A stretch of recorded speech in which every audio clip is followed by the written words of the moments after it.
Hey everybody, whenever it's cold outside, all you want is a good bowl of soup. And I have put together 3 of our favorite soups that we love to have during the cold winter months. So sit back and relax while I make our 3 favorite soups. Hello family and friends, I'm Susan and welcome to my home. And tonight we're going to be having some Instantpot Ground Beef Goulash. I need some corn, some spaghetti sauce, 2 cans of diced tomatoes. For some reason I need some brown sugar. I guess I'll add a little bit. I'm not too sure about that. Pound of hamburger meat that I've defrosted. Some soy sauce or Bragg's aminos. Some Worcestershire sauce. Some elbow macaroni. I'm going to make 2 cups of beef broth. And some garlic powder. So that's all we need for this recipe.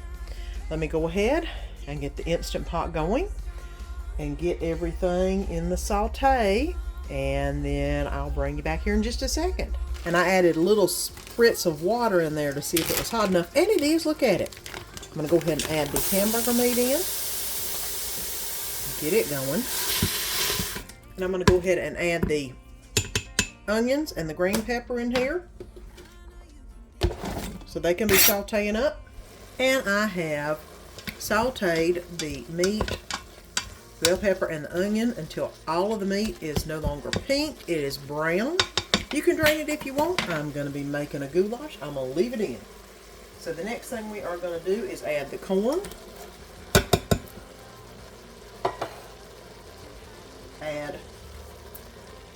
I'm doing traditional tomato, pasta sauce, that is, the Aldi's.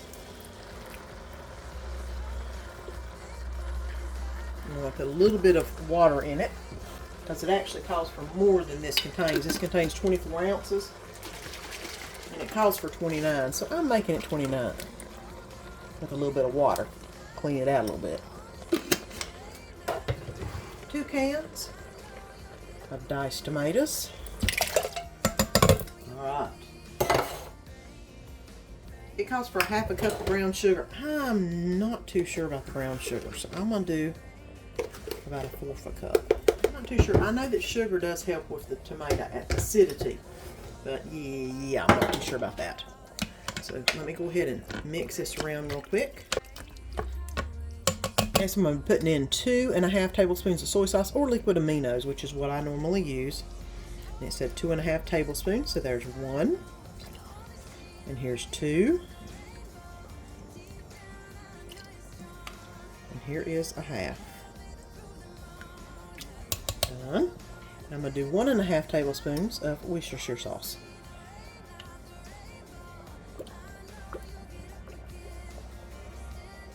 1½ Okay. Okay, and 1 teaspoon of salt. 1/2 teaspoon of both pepper, which I'm just going to sprinkle it in because 1/2 teaspoon ain't that much. And 1/2 teaspoon of garlic powder. Okay, now I'm going to go ahead and stir that around real quick because the next step we have to do, we can't stir. So all of this is in here. It's all stirred around. Nice and meaty. All right. Now, we are ready for the last step. The last 2 steps, that is. 2 cups of elbow macaroni. And you pour it on top. You do not stir it in, is what it says. It says that you do mash it kind of into the mix, which is what I'm doing. And last but not least, the 2 cups of beef bouillon are going in. And you do not want to stir it. You want to pour it on the very top, just like I'm doing. And then mash it down to make sure that it's all completely covered, which it is. Now we are going to put the lid on, and we're going to pressure cook it for 4 minutes. And then we're going to have supper. That is pretty much amazing to me. Now, we got it on 4 minutes. We'll pressure cook it for 4, and then it should be ready. That's amazing. It did take just a few minutes to put everything together, but 4 minutes, that's not bad. We'll see you back in a little over 4 minutes. And let's remove the lid. All right. There we go. Stir it up a little bit. And there we go. It's ready to serve up. And here you go. The American goulash. I'm going to put a little bit of cheese on top, just to make it look pretty. And get a little bit of melt factor going on, because that is a good melting cheese. And there you go. American goulash. And it's time to make some of my favorite cream cheese potato soup. Now you can tell this recipe has been well used and it's been around for a while. It's like what you would get in a restaurant. It's so good. And the first thing we're going to do is combine the potatoes with the chicken broth and the carrots and celery, salt and pepper, which is about 1/4 teaspoon, which I'm just going to sprinkle some in because 1/4 teaspoon ain't a whole lot. You can add more in if you need to. And then I'm going to put it on about a medium heat and let this cook until the potatoes are tender. And then we're going to saute the onions in some butter and then add that. So I'll go ahead and get that ready, and we'll come back whenever we're ready to saute onions. This has actually been simmering for a little bit. I'm going to go ahead and put the lid on, and then I'm going to saute the onions in some butter right there. It calls for 3 tablespoons of butter. I'm going to go ahead and put the 3 tablespoons in the pan. Get that heated up. And then get the onions in there and let them saute down a little bit. And then stir them into the mix, and we'll add the rest. And the onions have sauteed down quite a bit. And they are ready to be added to the soup.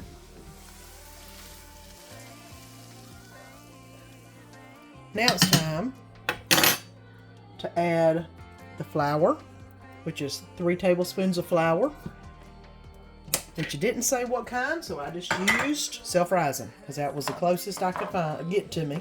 Now a lot of the flour has cooked down in the soup. I'm going to go ahead and get the cream cheese and tear it off into little pieces into the bowl. That way it can start melting, and then once it starts to melt, we can add the milk. And there we go. Now I'm going to let this melt, and then I'm going to add the milk. And I am going to put in the milk. Stir it around and let it cook on low heat for about 10 minutes, and then I'll see if I need to put it through the hand immersion blender or if I want to just use a masher. I think I'll probably do the immersion blender. I like my potato soup pretty smooth, and it's cooked for about 10 minutes and it's looking really good. We still have some bits and pieces in there, but I am going to go ahead and get the hand immersion blender.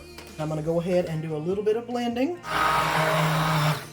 Okay, now potato soup is ready to eat.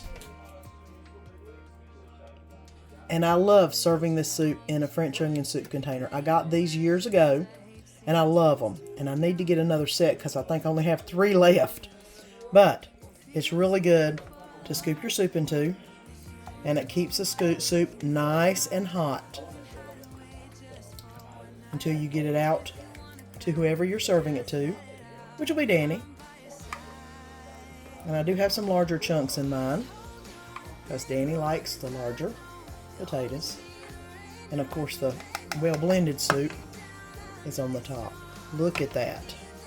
And here's Danny's portion. He likes all of his soups with just some saltine crackers. And of course I'm going to put a little bit of cheese on top. And my favorite cheese, a little bit of Mexican. And there we go. Some of the best potato soup you will ever eat that isn't at a restaurant. And it's here in your house. So make it today. One of our favorite soups is Trisha Yearwood's Chicken Tortilla Soup. I've got all the ingredients. Now let me show you how easy it is to make. I put in the 4 chicken breasts into the big pot. I'm going to also add, I need 5 cups of chicken broth itself. 5 cups of water. By the time it cooks down, that should about be correct with the 5 cups of chicken broth, or 42 ounces, excuse me, of chicken broth. So now that is going on. I'm turning it on medium high, and I'm going to let this cook. I'm going to see in about 20 minutes how it looks, and then we'll go from there and see how this chicken is doing. And of course I'm covering it. So let's go ahead and get this cooking started. The chicken has cooked for about 20 minutes, and it is able to be pulled apart with tongs like that. It doesn't have to be fully cooked because it's going to cook a little bit more. I'm going to get it on a plate, and then I'm going to show you how to utilize this broth that's in here.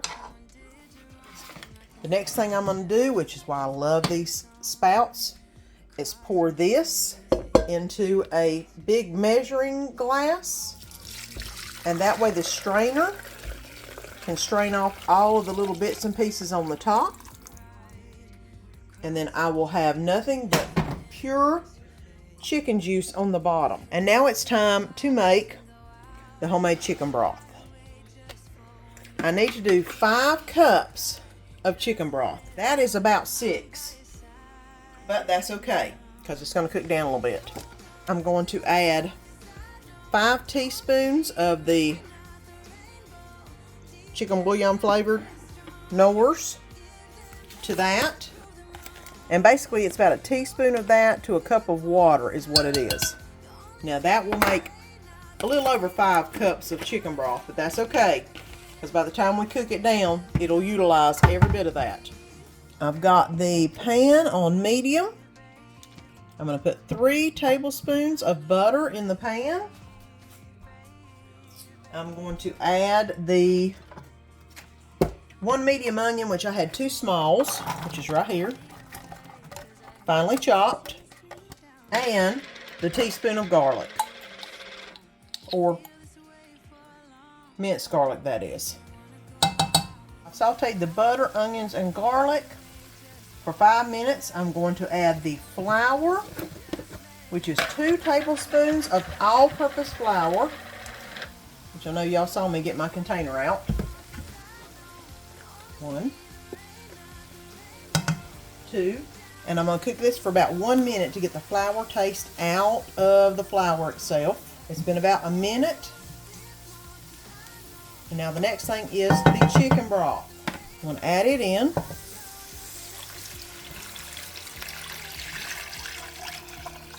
That looks good and flavorful. My goodness.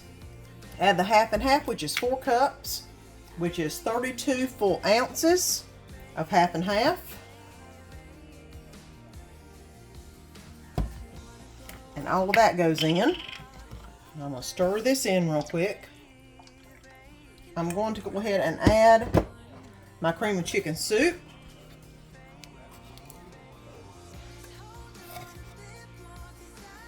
The recipe calls for 1 cup of prepared salsa. I just use my Rotel Mexican style like y'all know I do. Next is the 4 chicken breasts, 1 can of black beans drained and rinsed, 1 can of kidney beans drained and rinsed, and 1 can of whole kernel corn, just drained. 2 teaspoons of ground cumin, 2 tablespoons of fajita seasoning, and a half a teaspoon, which is probably about right because what just spilled in there. So we have all the seasonings in there now. We just need to stir it in. And now we want to turn it on low and let it simmer for 15 minutes. And then it'll be ready to eat. And what I like to do first is get out the bottom of the soup, which has the chicken and the beans in it, and put it in the plate. And now I like to get the broth out, which I usually just use a coffee cup to get the broth out, and pour it on top of the soup. So there is the chicken tortilla soup.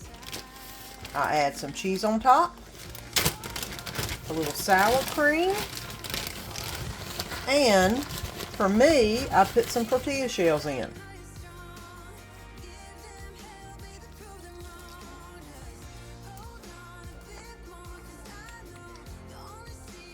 Chicken tortilla soup, good, and it warms you up inside when it's getting a little cooler outside. Great meal, easy, and so filling. I hope you've enjoyed our family's favorite soups. They are all so amazing. You've got to try one or all three. And don't forget to subscribe if you haven't already. And we'll see you again next week. Don't forget to click that link below and subscribe so you don't miss any of the upcoming videos. And let our family be a part of your family.